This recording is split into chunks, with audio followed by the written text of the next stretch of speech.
You know, you don't build a pool when your roof is leaking, and I agree with that. You have to live within your means. You, me, the city, the school system, federal government, you're supposed to live within your means. That's it. So we can't just not be able to read, not know how to act, have bills for them to pay in 20 years because they're not going to get a job. Do you know if they're still implementing the white privilege training and things like that that go on in the classrooms, which I think presents a problem in a diverse area? Do you know anything about that? I don't know anything about any specific white privilege training. I would have a problem with that. I would have a problem denigrating. Well, I've talked to you about that before, where I've gotten emails from teachers that were actually at trainings where they're told basically that if you're a white teacher, to not discipline a black student because you don't know their culture, which to me, the flip side of that is if I'm a black teacher, then I don't know the white person's culture, which kind of seems like segregation to me. So let me just go ahead and say, people have different cultural things going on. You know, part of my family came from another country just a couple generations ago. But when I started school, I was part of the school culture. We need a school culture. Every student, unless there is some significant disability that prevents this, knows how to sit at a desk and knows that you should be respectful to adults. And so I don't think that comes with a color or a religion or a country where your grandparents came from. And I think it's okay to expect that of all children. And I think that if there's a child you don't expect that of, then what you're saying is that child is less than. And I think that's a problem. When you have specific groups of children that you expect less from them, what you are saying is you are less than. You are not capable of this.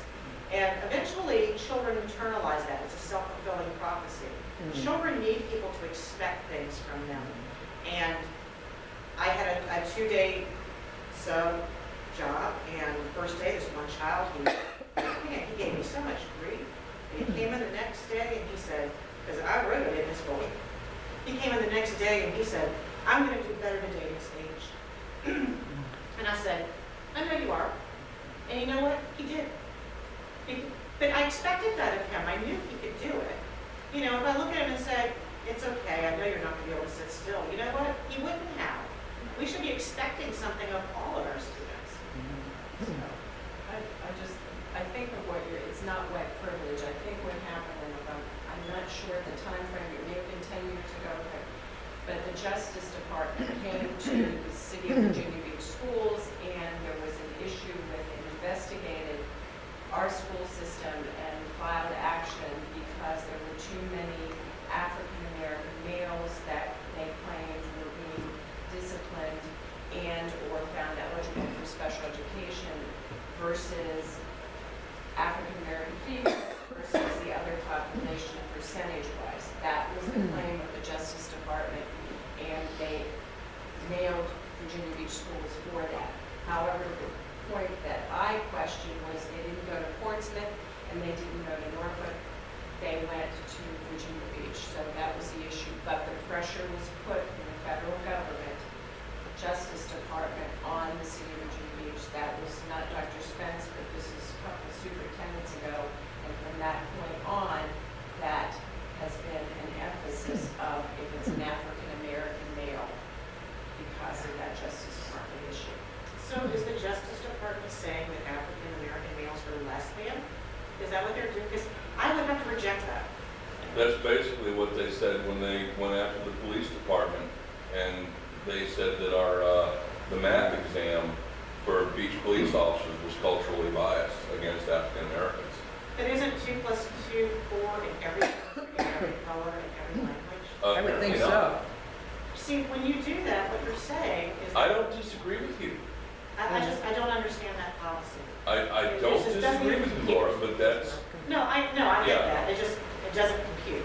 right. And you're right. It doesn't compute, but it still makes, you know, people who make their living on racial division happy. Well, and when, you know, hateful people say hateful things, and when you try to encourage hate and distrust in children You get a show on is MSNBC. damaging them that way. That's- So, I don't understand why it doesn't make any sense to me. So, then you've actually explained what she was, and that was before I got. Yeah, it's been many years ago, and it's just kind of trickled down. The other thing is that I'm not sure if we have a policy for this, but if some, and I realize social media people have the right to say anything, there's a special education advocate out there that specifically targets schools and will say X school refers, that has more referrals for discipline for African American males than the white population versus any other school. But what is failed to present is that the actual demographics of that particular school may be 60 or 70% African Americans. So obviously, the probability is you may have more African American girls because you have more students that are Right. African American. Doesn't bother to include how many Asians or how many Caucasians, just puts that out and everybody blows up about it. I know who you're talking about. She Can we enjoys sue? chaos. Can we block that? I mean, how is it that that's allowed to go out there? Because people are afraid to speak up. And that's it. Everybody's afraid to speak up. I mean, you're not going to see a teacher go on the news and say, she's outraged that 60% of the referrals are black and male. But guess what? 60% of our students are black and male, so it's a wash. Nobody wants to do that. Nobody wants to do that because then you get called the bad guy. And that's a problem. And I know which one you're talking about. And in fact, there was one of the more recent cases of hers was very, very public. And I knew a lot about it before I was on the board, so I guess I couldn't tell you right now which things I learned about before and after the board, so I'm hesitant to discuss it because I don't want to create a FERPA violation. Some of it I found through my own research well before I was on the board. But I do not believe it's resolved as of this point. So it was the Rosemont Elementary. Yes, sir.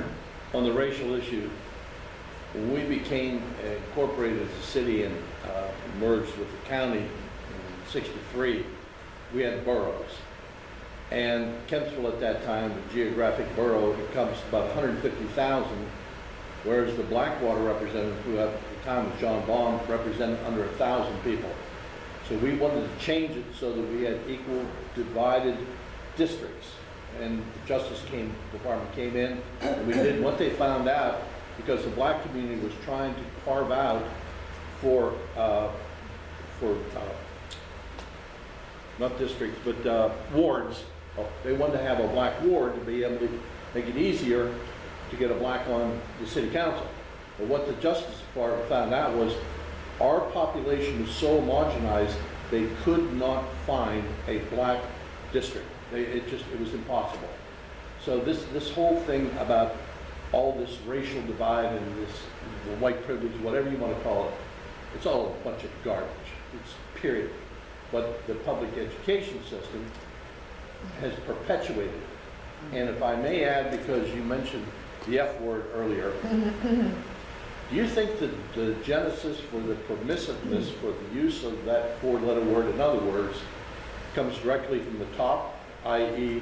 the superintendent's wife? Thank you. Ouch. So I'm just going to tell you, I was not a fan of that post, but many people used that word prior to that post. So I'm not sure that we can credit his wife with the genesis of the word. Well, I'm going to give her credit for But something. that was nice. That was a nice try. I don't understand why we're still talking about race this much. The people who tend to call other people racist seem to say the most racist things. I know people who talk a significant amount about achievement gaps and that sort of thing. Yet one person that I met over the last year who just seems to discuss that sort of thing extensively posted a video of her child on Facebook addressing a public body and referring to them as old white men. And And she was praising her child for saying that. And would you be able to say old black men or old Asian ladies? I mean, it's racist no matter who you're saying it about. And the fact that you're praising that, you're praising a racist thing. And when I look at you, if all I see is a white guy or a black guy, if I'm noticing your color first, the problem is probably me. I mean, can't you just be a person? Can't we just expect people to do what they're supposed to do?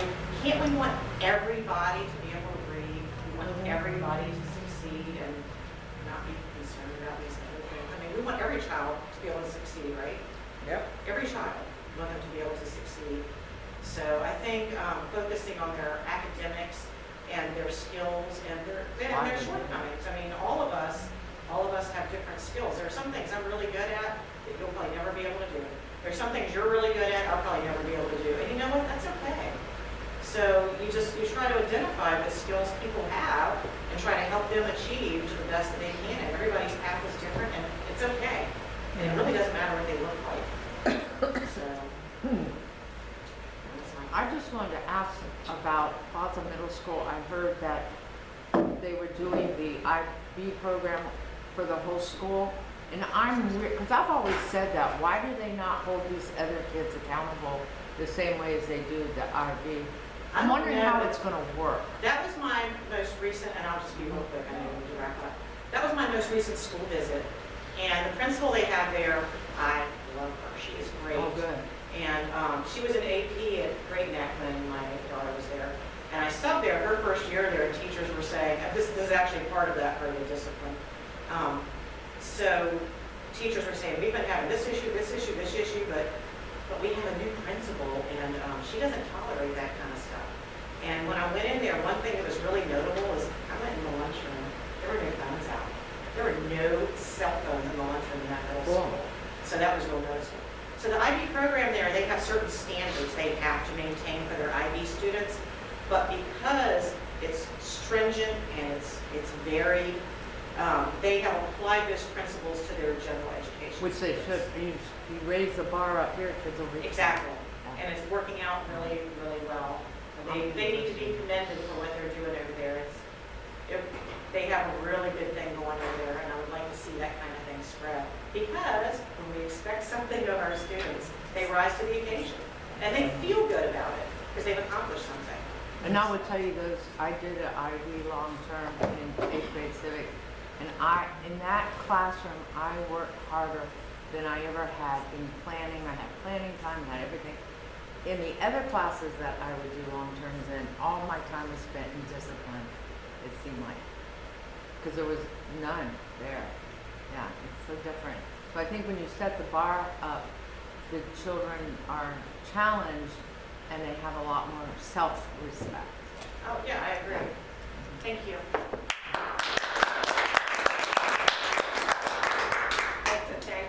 For speaking this morning, and our video will be on YouTube as soon as possible. As it always is, and Yes. feel free to share it. Just search for VBTA. There may be a few other things that go under that same title, but you know. VBTA and the date. Yes. VBTA and the date. And thank you, Diana, for bringing me. I've been asking for a year, and thank you for being responsible and coming this morning. And now she's going to use it with me. Campaign update? You can have the floor. Oh, okay. And I love this 3 board. minutes. 3 minutes, well, okay. I would tell you that in the 3 minutes that I have, in the past 4 years, the Republican Party of Virginia Beach has not stood or given a voice against any tax increase, any fee increase, or anything having to do with our municipal budget. And our party is supposed to be the party of fiscal responsibility at all levels of government. That includes our local government. But they don't do that. We don't get involved in local politics. And I'm sorry, that is political malpractice. And I think that's the reason why we have a lot of the fiscal policies in our city right now, because we don't have enough people speaking out against them. That's one of the reasons why I'm running for office. Another reason I'm running for office is because we have good conservative officials like Lori Hughes who are doing their dead level best to represent us well and do what's best for our students. And the party is not giving them any help. We're just throwing them to the wolves. And that's another thing I want to change. I don't think we should have every vote on the school board be 8-3. There is no diversity of opinion up there. When it was the other way around, when we had the 8-vote majority, yeah, not every vote was 8-3, because I think our representatives did a better job of listening to all points of view, not this bunch. When we have elected officials who tell us that the Republican Party shouldn't be involved in local politics, I say to you, that's the first thing we should look at doing. I really do. How many people have kids? Raise your hands. Kids? If you had a daughter or a son and that person, and they were with a person who said, oh, well, you know, I don't want to be seen with my friends with you. You tell your kid to get away from that person as fast as you can. And that's another thing we have. We have local elected officials who want to divorce themselves or distance themselves from our party because they're afraid it's going to hurt them. So it's going to make them look bad. I think those people need to re-examine their political allegiances and what they stand for. And that's another reason why I'm running for chairman. Our mass meeting is on April 13th. And we all know who's going to be mobilized to go out there and enforce whose political will. And I guarantee you that they're going to be used just like the Praetorian Guards. They're not going to know what they're voting for. They're not going to know who they're voting for. But you know what? They want to keep their jobs. They don't want to be thrown on some crappy weekend or night shift as retaliation. And we all know that they will be retaliated against if they don't follow the line that's drawn for them. And the Democrats can vote in it, and they want to keep a bad leader in there. Right. And I know some of you know this, I got the best endorsement in this race that I could have voted for. Yeah, I got John Moss's endorsement, I got Scott Ridgell's endorsement, but Carla Vance Hesseltine, former chairwoman of the Democratic Party in Virginia Beach, she gave me the best endorsement I could have asked for. She said, if you win, it's going to be very bad for my party. And that's what I think we ought to give them what they deserve. So please grab a friend, grab several friends, come to the mass meeting at Ocean Lakes High School on April 13th, and let's get this party doing what it's supposed to do again. How do you, because I've been part of the committee a couple of times, and I'm not part of the committee now because I see that we have some, like on city council, some Republicans that call themselves Republicans, but they don't go by the Republican creed. So to me, there's very little difference between some of the people on council that are Republicans and those that are Democrats. They're just raising our taxes like nothing, ignoring what the people say. So how do you propose to, if we're going to back a Republican candidate, and I don't want to hear, well, it's better than a Democrat, if a Republican candidate that actually doesn't have a track record of raising our taxes and also goes by the Republican creed, how do you get that kind of candidate that people can actually support? What do you mean, how do you get them? How do you get them to run? How do you vet them where they? I will tell you that our membership, like people in this room, are politically savvy. They understand what's going on. They understand what's happening. I mean, we all get together all the time, and what do we talk about? We talk about the government. That's our thing. That's what we do. I've suggested a process by which those who want to run for local office can come before our party and give us their pitch and let the members decide who gets our endorsement.